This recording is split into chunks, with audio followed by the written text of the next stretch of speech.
Bienvenue sur Top Invest, la chaîne des top d'investissement. Ici, on parle essentiellement d'entreprises de qualité. Avons-nous une opportunité d'investissement sur Amerisource Bergen? C'est la question à laquelle on va essayer de répondre en se basant sur les états financiers de la compagnie. Je rappelle que ceci représente uniquement mon point de vue et non un conseil d'investissement. Et comme d'habitude, je me réserve le droit de me tromper. Si on parle ici de Cardinal Hills, il faut parler de Amerisource Bergen et il faut parler également de McKesson. OK? Donc, même raisonnement ici, simple, on va aller regarder, c'est un business assez prévisible. Vous pouvez voir ici que les bénéfices nets par action ont tendance à augmenter. Donc, comme je l'ai mentionné précédemment ici, les marges ici ne devraient pas vous inquiéter sur le business model de cette compagnie-là qui veut ça, c'est essentiellement de la logistique. Donc, qu'est-ce que ça va donner ici? Nous avons un business ici qui génère à peu près aux alentours de 193, qui génère à peu près 11,82$ par action. Il me semble ici que le dividende est parfois, le free cash flow également ici va dans le même sens que les bénéfices nets qui sont même, les free cash flow ont même tendance à être un tout petit peu plus élevés.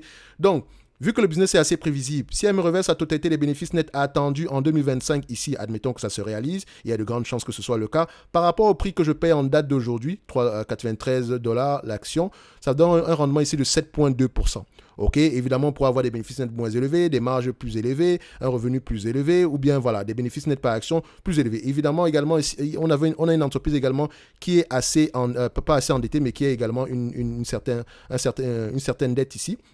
Ok, donc si elle se négocie à 15 fois les bénéfices ici, le prix sera aux alentours de 208$. Donc on va se dire ici que techniquement, elle est correctement évaluée, d'accord, en date d'aujourd'hui. Elle est correctement évaluée. Mais attention, ça représente un 6% de rendement. Donc le dividende pourra continuer à augmenter ici. Il n'est pas exclu qu'elle reverse à peu près la moitié de ce qu'elle gagne ici en dividende. Surtout que son yield on cost, son shareholder yield est bien plus élevé que ça. Si vous allez regarder ici ABC. D'accord, j'aime bien aller regarder, on va le regarder comme ça, revenus et dividendes, on met ça à ces niveaux-ci, voilà, on met dividendes.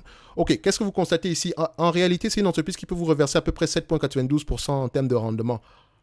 En fait, pourquoi est-ce que je dis ça? Si on prend en considération le dividende qu'elle a payé, le 1%, les buybacks à 3,32%. Attention, les buybacks ne se font pas juste avec le bénéfice net. On le fait également avec le cash qu'on a en banque. Donc, c'est la raison pour laquelle vous allez trouver un rendement sur coût bien plus élevé que...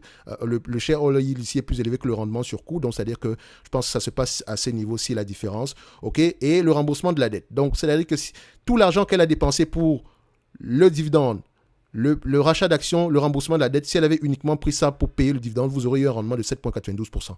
Idéalement, ici, la meilleure façon de regarder cette chose-là, c'est généralement de regarder par rapport aux bénéfices nets attendus en date d'aujourd'hui. Donc, sur les 12 prochains mois, en moyenne, on attend du 6%, donc elle aurait pu payer jusqu'à 6% de dividende. Donc, ça veut dire qu'elle peut continuer à augmenter ces dividendes-là année après année. Je ne serais pas ça ne m'étonnera pas si elle augmente ce dividende-là de 10%, de 10% en moyenne sur les 10 prochaines années. Ça ne m'étonnerait pas, d'accord?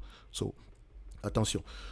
Moi je pense que Amerisource Bergen est correctement évalué par rapport aux autres entités, le même secteur d'activité ici. Donc on va aller voir si McKesson c'est la même chose sur la prochaine vidéo. D'accord? Donc pour ceux qui sont intéressés sur Amerisource Bergen, allez lire vos rapports financiers ici. Sachez qu'on ne prend jamais une décision d'investissement uniquement en se basant sur les états financiers, mais on lit également les rapports financiers pour comprendre la logique derrière chaque chiffre ici, derrière chaque marge ici et par rapport aux prévisions de croissance ici. C'est bien de savoir que les analystes sont optimistes ici, mais voilà, à la fin de la journée, ils sont optimistes par rapport à quoi? Ils se basent sur quoi? Les chiffres c'est bien, mais il faut faire parler ces chiffres-là. Ceci n'est que mon point de vue et non un conseil d'investissement. Et comme d'habitude, je me réserve le droit de me tromper. En lien dans la description de cette vidéo, vous avez le service Top Premium ainsi que la Top Newsletter. Et on se donne rendez-vous sur la prochaine vidéo. Merci.